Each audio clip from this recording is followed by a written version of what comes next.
Bonjour, ce matin nous avions le Conseil de gouvernement et c'est important pour nous de vous faire un rapport.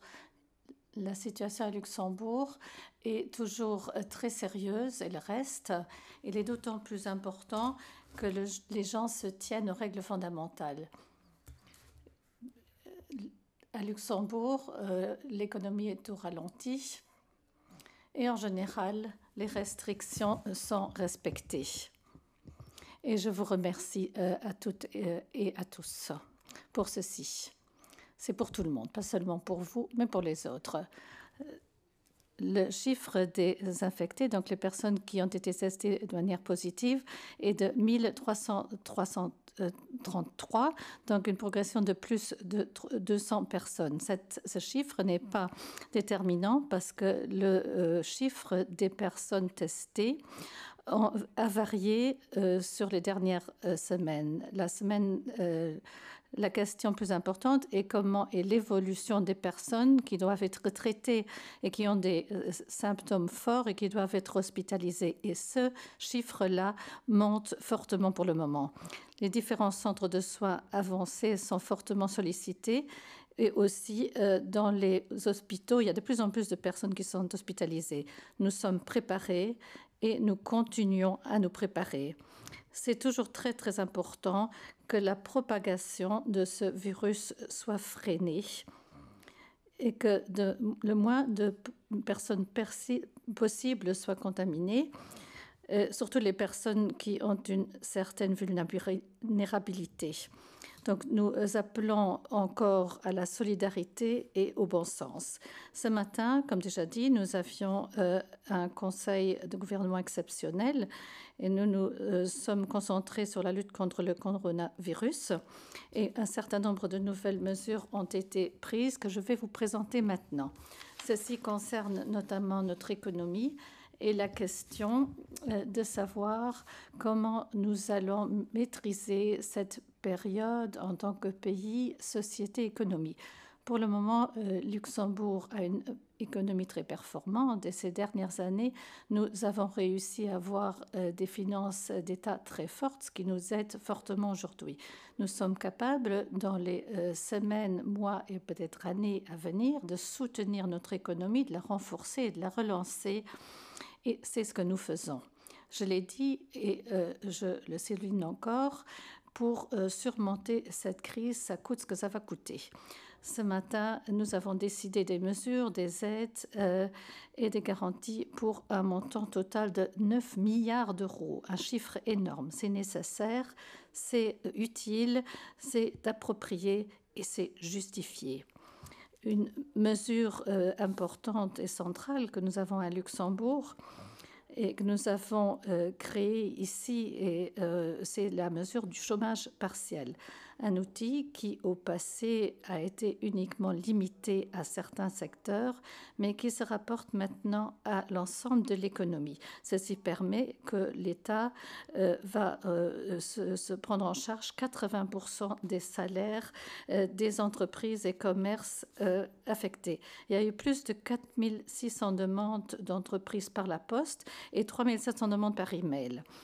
Et il y a peut-être des doublons, des personnes qui ont utilisé les deux moyens pour l'envoyer. Et c'est ce que nous regardons de plus près maintenant pour arriver aux chiffres définitifs. Le nombre de sociétés directement concernées par les mesures, par la décision quand on a pris la décision de fermeture, notamment dans le domaine de la construction, de l'artisanat, de l'ORESCA et du commerce, ce chiffre-là est de plus ou moins 15 000 entreprises et concerne plus de 100 000 salariés. Ces demandes sont traitées de manière non compliquée pour qu'il n'y ait pas de délai. Nous nous sommes donné comme principe que la forme de la demande, si elle est correcte, la réponse sera positive. Mais par la suite, a posteriori, toute demande qui est accordée sera vérifiée et si nécessaire, il y aura des rectifications.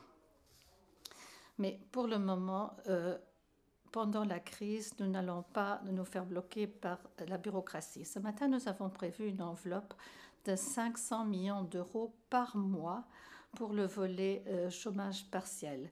Donc sur 2 mois, ça fait une dépense de 1 milliard d'euros. Depuis le début de la crise, pour les mesures, il y a eu 15 000 demandes pour le congé pour raison familiale. Nous avons prévu une enveloppe de 200 millions d'euros par mois pour cette dépense. Donc ça fait 400 millions d'euros pour les 2 mois. D'autres aides pour les entreprises existent encore. Une aide directe pour les PME avec un plafond de 500 000 euros par entreprise. Il s'agit d'une enveloppe générale de 300 millions d'euros. Le texte est déjà déposé et va être voté la semaine prochaine dans la Chambre. Concernant les toutes petites sociétés et les commerçants et les petites et les sociétés de moins de 9 personnes auront une prime de 5 000 euros. Donc ceci, ça fait 5 000 milliards d'euros en tout. Ce sont les aides, les mesures pour lesquelles nous avons débloqué un budget. Donc en tout, c'est 1,75 milliard d'euros. Il y a d'autres aides pour avoir des liquidités dans les entreprises et pour recevoir, donc pour concevoir ces liquidités, c'est pour les reports des charges et les reports fiscaux. Et c'est une aide à hauteur de plus de 4,5 milliards d'euros qui va être reportée. Donc, pas directement demandé. En plus, il y a des remboursements immédiats de la TVA aux entreprises. Ça s'est passé aussi, ou ça va se passer dans les jours qui suivent, pour un total de 50 millions d'euros. Une autre part importante des mesures avec laquelle nous aimons renforcer l'économie, ce sont les garanties pour les crédits notamment. Nous avons voté le projet de loi qui permet de donner 2,5 milliards d'euros en garantie. L'État prend des mesures maximales et va loin au-delà de ce qui a été annoncé dans l'autre pays. Nous prévoyons une enveloppe maximale de 8,8 milliards d'euros, presque 9 milliards. Donc c'est au-dessus de 14% de notre PIB. Pour le détail de ces mesures, les procédures et process, je réfère à la conférence de presse qui aura lieu plus tard dans l'après-midi avec les différents ministres.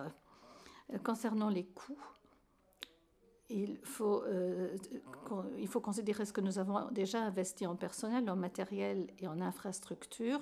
Aujourd'hui, auprès du HCPN, nous avons un budget de crise de 128 millions d'euros qui peut être encore étoffé suivant les besoins. Je répète, l'État fait le maximum pour la santé de la population. Donc c'est notre priorité absolue. Nous sommes conscients que ces mesures que nous prenons dans l'intérêt de la santé publique ont un immense impact financier et c'est la bonne décision de prendre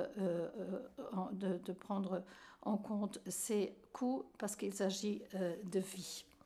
Financièrement parlant, nous sommes forts.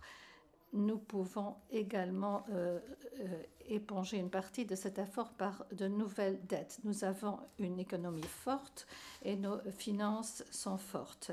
C'est une crise où on demande une solidarité nationale et la demande, c'est pour ça que je veux en profiter pour vous dire mon respect à toutes et à tous pour ceux et celles qui aident. Ça concerne beaucoup de personnes qui travaillent pour nous, que ce soit dans le secteur de la santé, dans les magasins d'alimentation, à l'État, auprès des services communaux, à la poste, tous les secteurs qui sont importants pour que le pays puisse continuer de fonctionner. Je vous remercie aussi pour avoir respecté les règles que nous avons. Il y a toujours quelques exceptions. Il y a toujours des gens qui ne s'y tiennent pas. Et c'est pour ça que j'ai un appel urgent à faire. C'est dans l'intérêt de tout un chacun que le contact social direct soit évité. Ça fait des semaines que nous le disons, et je le répète, mais il y a des gens qui ne le respectent toujours pas. Donc, il s'agit d'un danger pour tout un chacun si on ne respecte pas les règles. C'est pour ça encore, j'exprime un merci à toutes les personnes qui sont volontaires grâce au site GovJobs. Donc, Madame Lehnert va en parler. Ce site est extrêmement sollicité. Il y a 2 catégories pour le moment, des personnes du secteur de la santé et puis également d'autres postes où tout le monde peut s'inscrire. La résonance est énorme. Je vous remercie encore. On voit que les gens veulent aider, ils veulent faire quelque chose d'utile dans cette crise et veulent faire part de solidarité. Merci encore. Nous allons encore y rajouter des catégories au GovJobs où tout le monde peut s'inscrire et les personnes seront informées automatiquement des profils dont nous aurons besoin.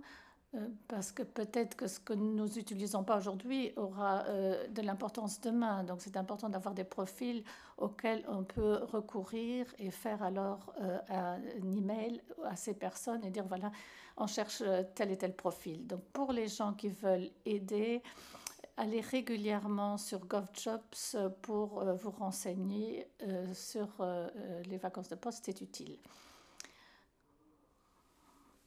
Qui est très diverse, nous avons des cultures différentes, nous avons des langues différentes, nous avons des traditions peut-être différentes les uns et les autres, mais c'est dans ces moments qu'on est un pays, qu'on est une nation, qu'on est une société. Et donc à toutes les personnes qui ne comprennent pas le luxembourgeois mais qui participent tous les jours à ce combat contre le coronavirus, je voulais vraiment m'adresser à vous aussi pour tous vous remercier.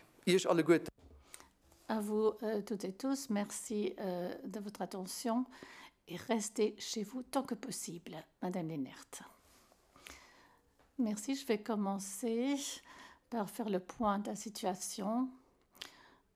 Comme déjà dit par M. Bettel, il y a 1333 personnes infectées, un nombre qu'il faut relativiser, bien sûr, parce que nous faisons beaucoup de tests à Luxembourg, plus qu'à l'étranger, donc c'est normal qu'il y ait un nombre plus élevé de personnes infectées.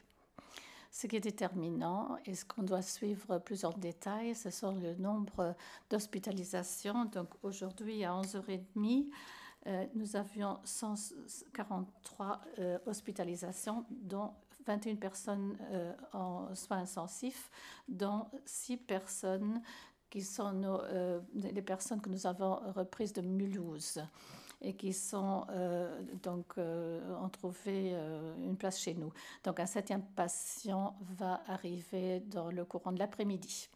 Ce sont des patients qui ont besoin de soins intensifs, de respirateurs, etc.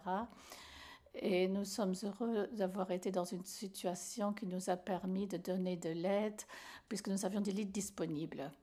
Il n'y a pas de décès supplémentaires à déplorer. Nous en sommes toujours au chiffre d'il y a 2 jours. C'est vraiment un soulagement.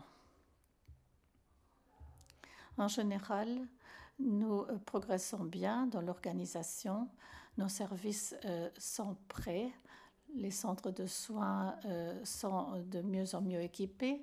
À Luxexpo, nous avons déjà accueilli plus de 100 personnes. À Esch, il y avait déjà 25 personnes. Aujourd'hui, à 2h, Ettelbruck s'est ouvert. Et en vendredi, le 4e centre de soins avancés va ouvrir à Grevenmacher au centre culturel. La cellule de crise auprès de notre ministère est active. Nous nous voyons tous les jours à l'heure de midi avec les différents experts. Et en tout, il y a 6 groupes de travail qui travaillent dans des domaines différents. Et entre-temps, nous avons 85 personnes, dont beaucoup d'experts étrangers, donc des experts d'autres secteurs, des profils très différenciés. Et on remercie ces personnes, évidemment. Ça nous permet de travailler de manière professionnelle.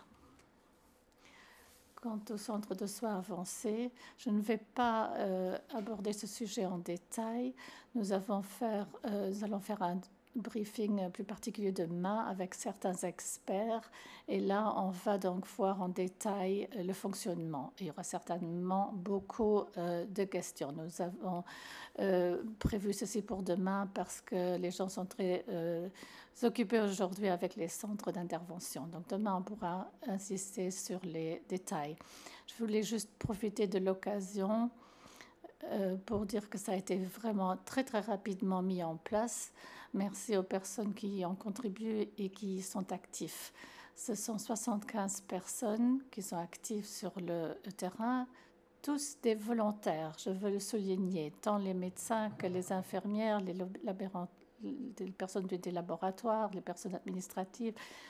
Donc, les personnes le font de manière bénévole, personne ne les y a forcés et ça fonctionne très bien. Ce sont des nouvelles équipes qui sont constituées et qui travaillent, qui sont opérationnelles sur le terrain en tant qu'équipe. Je souhaite rappeler également, parce qu'on pose la question très souvent, mais demain on aura encore des réponses plus détaillées. On peut rentrer dans ces centres de soins avancés par une ordonnance du médecin. Donc d'abord, on demande une consultation auprès du médecin de famille. Si on n'en a pas, on peut s'y rendre quand même, mais ce n'est pas le but. Nous voulions contrôler cette procédure, mais on va vous fournir des informations plus détaillées demain à ce sujet. Concernant notre plateforme GovJobs que nous avons lancée ensemble avec la fonction publique, c'est un très grand succès. Plus de 10 000 personnes se sont inscrites par cette voie. Je veux profiter de l'occasion. Il y avait une petite confusion parce que nous avions dit que c'était obligatoire pour les personnes de la santé. Donc ces personnes ne sont pas réquisitionnées, vous devez le savoir.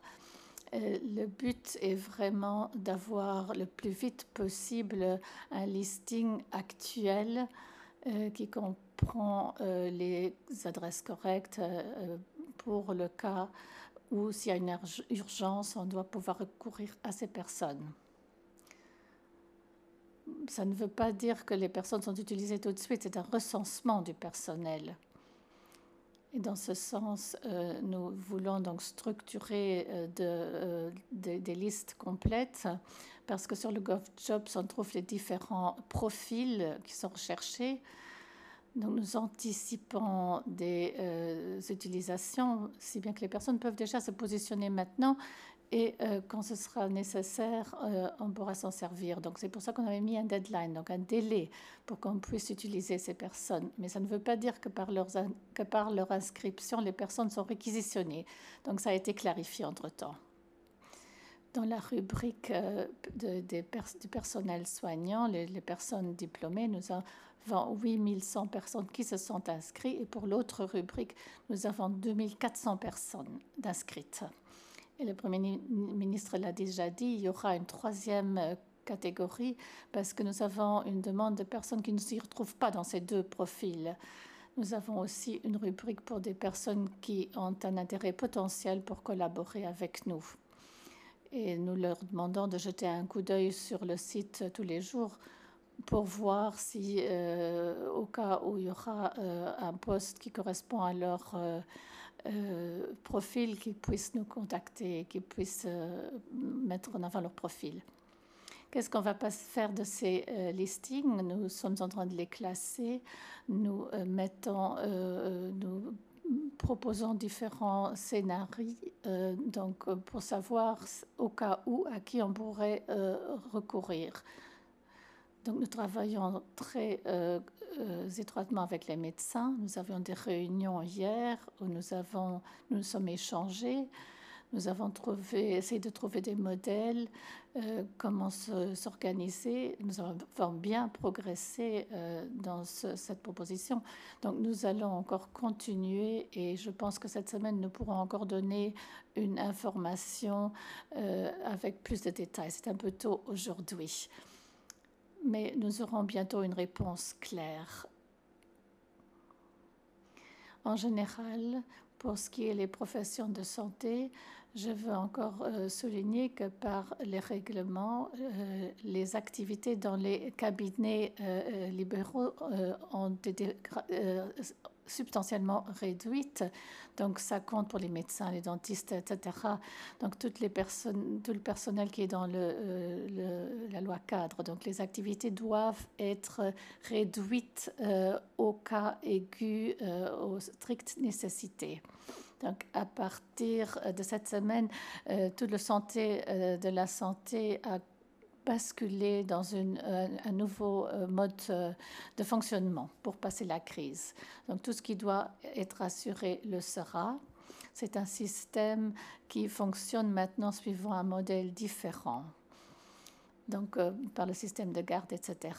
Et là aussi, je propose de consulter des médecins, donc d'amener des personnes, des experts qui pourront répondre aux questions. Demain également, nous présenterons en détail le système de téléconsultation, système qui est en place maintenant, qui fonctionne. Donc, on vous le présentera demain pour savoir comment ça fonctionne, comment s'inscrire, etc. Et vous pourrez également poser des questions à cet égard. Encore, quoi dire concernant la politique des tests ? Je veux encore souligner que nous avons toujours la même politique de test que depuis quelques jours. Dans une première phase, vous savez, nous avons testé des gens qui venaient d'une région de test avec symptômes. Maintenant, nous avons une politique ciblée. Donc, nous testons des personnes qui ont des symptômes ou qui sont particulièrement vulnérables ou qui ont un risque d'avoir des complications. Donc, nous n'avons pas des kits de test à l'infini. Donc, nous avons commandé du matériel. Ce n'est pas encore toujours arrivé.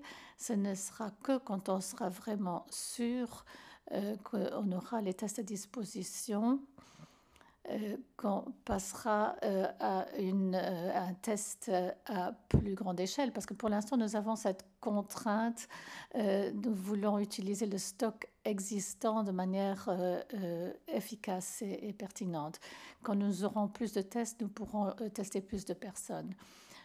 Je souhaite encore souligner que la politique que nous appliquons aujourd'hui est en conformité avec l'Union européenne. Il y a des mesures qui sont adaptées et notre manière de procéder correspond tout à fait aux consignes de l'UE.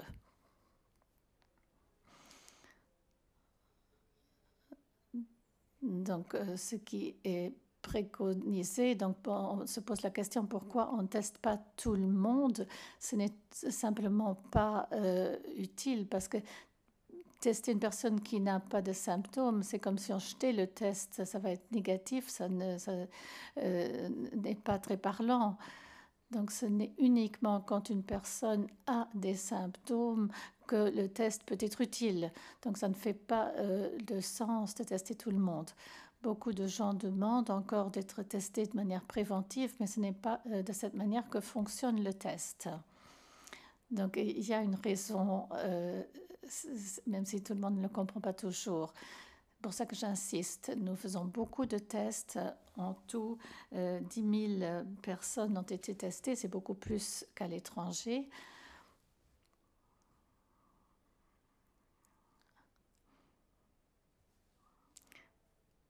En plus, nous avons encore le sujet du matériel de protection. Nous attendons encore d'être livrés de pas mal de commandes qui sont toujours en cours. Nous savons que des besoins existent. Nous répertorions les demandes qui viennent.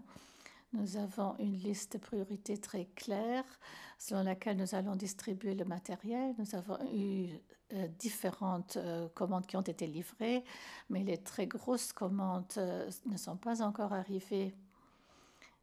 Et nous allons donc adapter notre politique de distribution de matériel au fur et à mesure. Sur les dernières semaines, nous avons pu donner beaucoup de matériel pour le secteur de soins, en partie dans les pharmacies. Donc, un certain nombre d'acteurs ont été livrés, mais pas tous. Beaucoup de personnes attendent de manière impatiente le matériel. Nous avons ces demandes à l'œil. Elles ne vont pas disparaître et nous allons honorer ces demandes. Et nous attendons de manière impatiente. Le marché est très compétitif.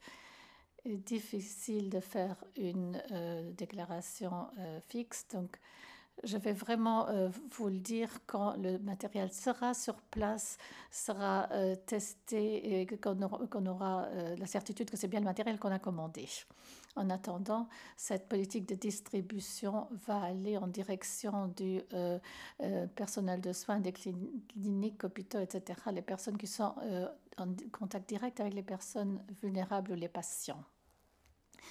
Nous avons pu acheter 4 scanners, on les a réceptionnés, un scanner par hôpital, c'est très utile, c'est un très bon outil de diagnostic.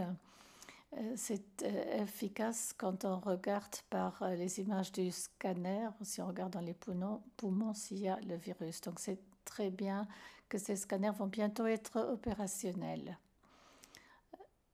Encore des chiffres, je ne l'ai pas encore dit dans mon introduction. Nous avons un nombre relativement important de personnes testées positives, puisque nous y comptons également les personnes considérés comme cas suspects. Qu'est-ce que c'est?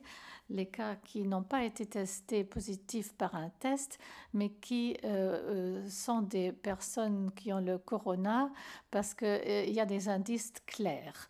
Si c'est sur base d'un scanner ou autre. Donc on ne peut pas les mettre dans les cas positifs, testés positifs, mais ce sont des cas que nous comptons dans nos chiffres, même si d'autres pays ne le font pas.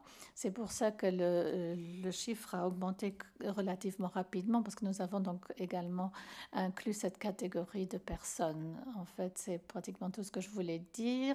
Demain, vous allez avoir davantage de détails concernant les centres de soins avancés qui seront pratiquement mis en place à 100%.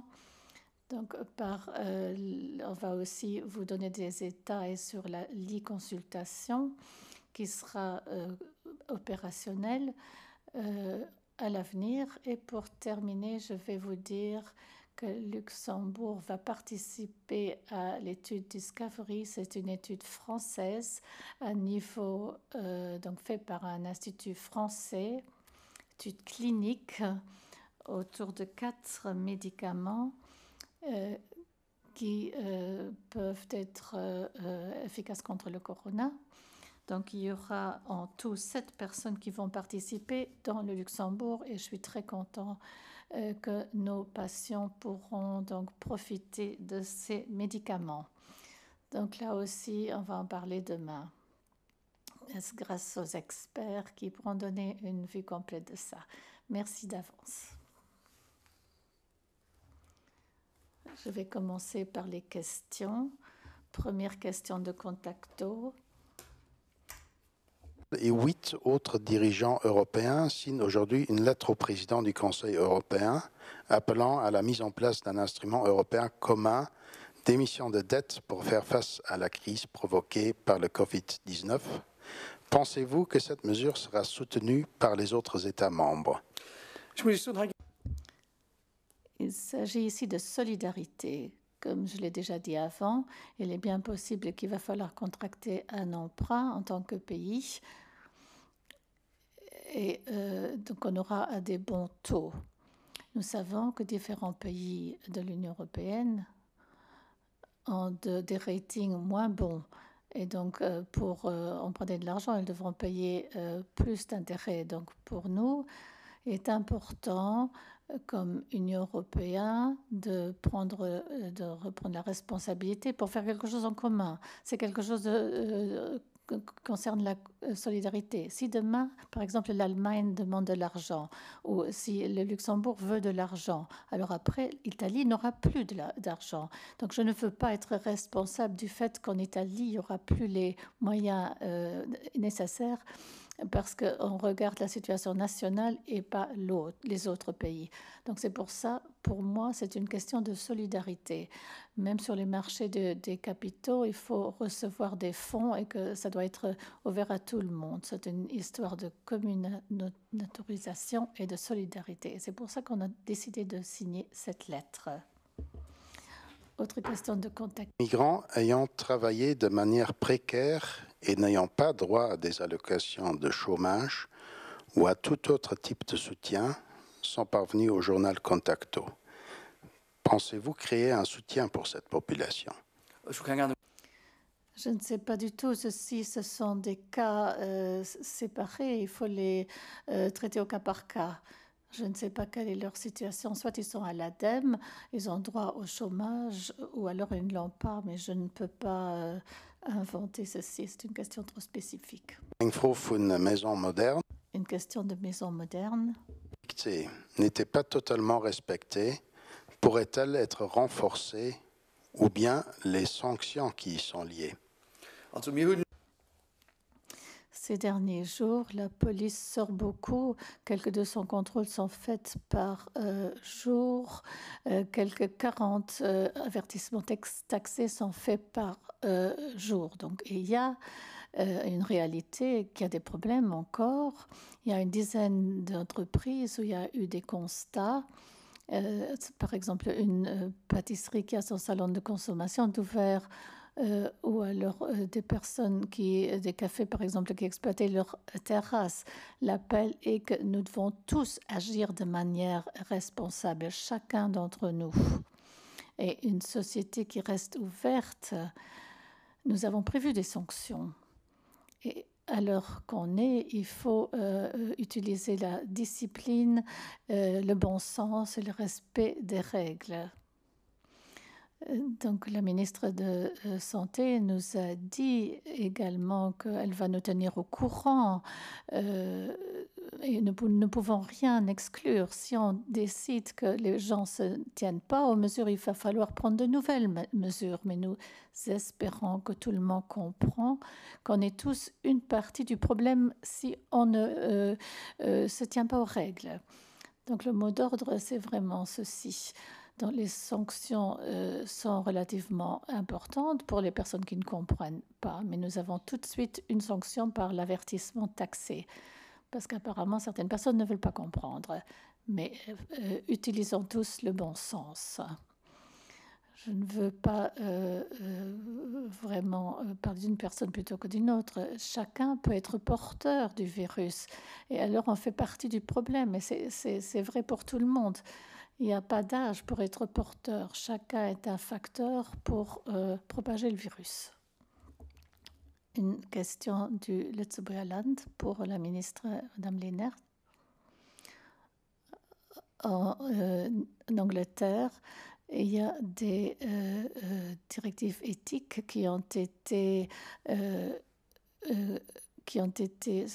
publiées. Est-ce qu'on a des directives pour le personnel médical à Luxembourg? Et si oui, qui les détermine? À ce moment, alors qu'on est, ça n'existe pas encore. Nous avons nos règles générales. Nous n'avons pas besoin d'autres règles. J'espère que ce ne sera pas le cas, sauf si la crise va être très aiguë. Pour l'instant, je pense qu'il n'est pas encore nécessaire de se donner des directives éthiques. Beaucoup communiqué en différentes occasions, ne le fait plus. Donc, au début de la crise, quand ce n'était pas encore déclaré, donc moi, on me voyait plus avec mon directeur. Maintenant, on est à un niveau de crise différent. Et il faut qu'on accepte que nous, on soit ici. Mais pas plus tard que demain, il y aura des experts du secteur de la santé qui seront ici sur place. Une question de RTL Today. Sur les médias sociaux, on spécule que le nombre de personnes infectées est plus bas le lundi parce qu'apparemment on teste moins le week-end. Est-ce que vous pouvez prendre position? En général, c'est difficile de dire. C'est vrai qu'une fois, il y avait une différence du dimanche au lundi. Pourquoi? Ça peut aussi être parce qu'il y avait moins de personnes qui sont allées au drive-in.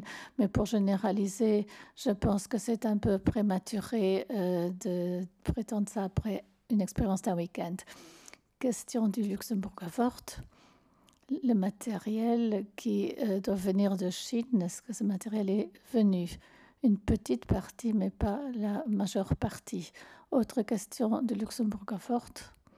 Entre-temps, est-ce qu'on sait combien de temps les personnes positives sont toujours susceptibles d'infecter les autres? Donc, combien de jours faut-il rester à la maison après constatation d'une infection? La règle des 15 jours est toujours d'application. Donc, c'est toujours la quinzaine qui est recommandée et qu'il faut observer. Question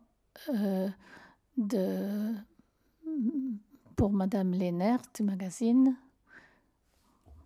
Les possibles personnes positives sans symptômes, par exemple en fonction des risques d'exposition à la contagion? Il n'y a pas de tel test et il faut le souligner. Les tests qui existent sur le marché n'ont pas d'effet sur les personnes qui n'ont pas de symptômes. C'est très clair. Question au Premier ministre.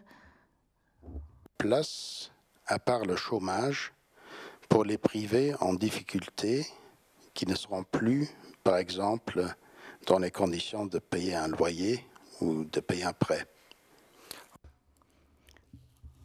Donc, nous avons le chômage partiel. Je vous ai dit, c'est 500 millions par mois que l'État va payer. Pour ce qui est des loyers, vous avez entendu que la commune de Luxembourg a pris la décision de ne pas encasser les loyers. Donc, nous le faisons aussi là où le fonds de logement est propriétaire, dans le cas de commerce, que ce soit à Belval, à Kirchberg ou auprès du fonds de logement. Nous allons prendre les dispositions pour que le loyer ne doit pas être payé immédiatement. Il peut être étalé. Et dans certains cas, on pourra donc analyser des situations extrêmes. Donc, ce sont des mesures que nous avons prises. Et cette semaine, nous allons encore discuter de différents points que je communiquerai vendredi. Et par exemple, concernant les déguerpissements, pour que cela, ces cas qui sont à la justice soient suspendus. Donc ça, ce sont des points dont on va parler vendredi. Une question du quotidien. Avez-vous un âge moyen des décès qui soit actualisé? Non, le chiffre est stable. Je ne pense qu'on n'a pas sorti une moyenne en détail. Donc, c'est toutes des personnes relativement âgées pour autant que je me souvienne. Et ça n'a pas changé comme il n'y a pas plus de décès. Autre question du quotidien au Premier ministre. Question de précision. Les règles du confinement ont-elles été décrétées jusqu'à nouvel ordre ou seulement jusqu'au 20 avril ? Jour de la reprise de l'école. Pour le moment, les mesures de confinement sont valables pendant 3 mois. On peut les changer, les écourtir, les changer. On peut lever l'état de crise ou changer par règlement. Nous avons pris cette décision pour les écoles parce que nous savons qu'il y a les vacances de Pâques. Mais nous allons changer ou adapter notre décision quand j'aurai des garanties qu'il n'y aura plus de danger. Il ne faut pas croire que si hier il y avait de meilleurs chiffres, qu'il y a déjà un plateau et qu'on peut tout relâcher. Ce serait faux. Nous devons chercher la stabilisation et vraiment... parce que nous ne voulons pas d'effet boomerang par la suite et arriver à une situation plus grave encore si on met fin au confinement trop tôt. Donc pour l'instant, c'est toujours l'état de confinement jusqu'à ce qu'on change cette situation. Donc le confinement est plus que nécessaire à l'heure actuelle. C'est maintenant qu'il faut s'y tenir en détail pour éviter un pic pendant la quinzaine à venir. Il faut vraiment très sérieux, de plus en plus sérieux, même si ça devient de plus en plus difficile sur la durée. Notre question de Luxembourg-Land pour le Premier ministre. Vous avez dit que l'État était prêt d'aller jusqu'à 9 milliards d'euros d'investissement. Non, c'est pas ça. il y a un certain nombre de points où il y a des aides directes.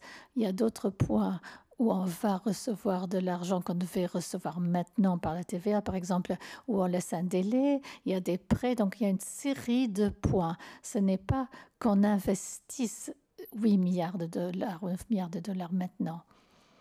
Donc c'est l'ensemble du train de mesure. Donc même s'il y a donc des montants qui sont déplacés en plus, en tout, ce sera presque 9 milliards. Donc une partie incombrant au chômage partiel. Donc ce sera un montant très élevé. Donc les 3 ministres vont vous expliquer ceci en détail dans une bonne heure. Mais ne donnez pas le message qu'il y a 9 milliards qui sont une dépense pure. C'est différentes composantes. Il y a des prêts, par exemple, où les délais sont modifiés, etc. Donc, c'est pour ça que nous donnons tout de suite de l'argent, les 5 000 aux petites entreprises. Et vous savez qu'il y a le texte minimis qui va être voté la semaine prochaine à la Chambre. Donc, c'est le mélange de tout. Les déplacements, les emprunts et tout ensemble fait 8,8 milliards. Même question, qu'est-ce que ça veut dire pour le budget de l'État et la dette de l'État? Et qu'est-ce qui se passe avec les 30% de dette? Pour l'instant, nous sommes à 20 avec toutes les mesures qu'on a prises. Nous pensons que nous restons en dessous des 30%. Mais comme déjà dit, ici, il ne faut pas jouer à l'apothicaire. Il s'agit de vie humaine. Même s'il y a quelque chose d'écrit dans un accord de coalition, et que demain, on ne pourrait peut-être plus le respecter parce que nous avons sauvé des vies, cette responsabilité politique, je la garde.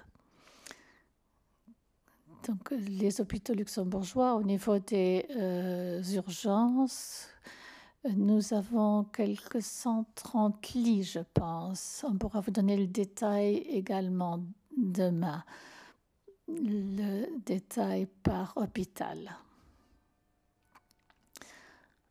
Question de radio 100,7. Vous avez parlé brièvement de cette étude Discovery. Donc, le docteur Romanati en a déjà parlé. Le CHL en fait partie. Est-ce que c'est bien cette étude-là? C'est bien celle-ci. Le docteur Nati sera là demain pour vous fournir les détails nécessaires. Et une dernière question. Des communes luxembourgeoises. De confinement commencent à porter leurs fruits. Difficile à prétendre. Ça aurait pu être pire à ce moment-ci. On ne peut pas nier que c'est en train de commencer. Donc d'ici 15 jours, on pourra voir si ça augmente ou si on pourra maintenir la courbe plus plate, comme dans d'autres pays. Merci.